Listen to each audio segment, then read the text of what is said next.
Blue Marble Geographic's online annual conference, GeoTalks, will be held on Wednesday, January 27th from 9 a.m. to 3 p.m. Eastern Time.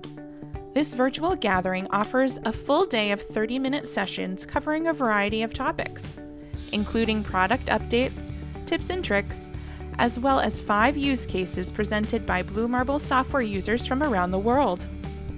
These users include Troy Hicks, a Northern Region surveyor for Alaska DOT, who will be talking about a low distortion projection design to replace Alaska State Plane Zone 2022.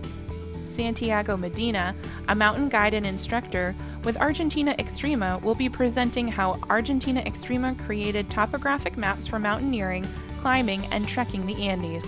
Ernest Ntako Bangize, a graduate student at the University of Rwanda and winner of the 2020 Blue Marble Geographic Scholarship, will talk about his project, the Ruzizi 3 Hydro Power Plant Topographical Survey and Report. Paul Gazier, the director of Mango Map, will be presenting how to create and share maps online using Global Mapper and Mango Map. And Keith Lay, the director of sales and marketing for Clerio Technologies, who will be presenting the remote collaboration on geomatics data, Bring the Site to the Expert. Be sure to join us on January 27th. And to learn more or to register for GeoTalks 2021, please follow the link below.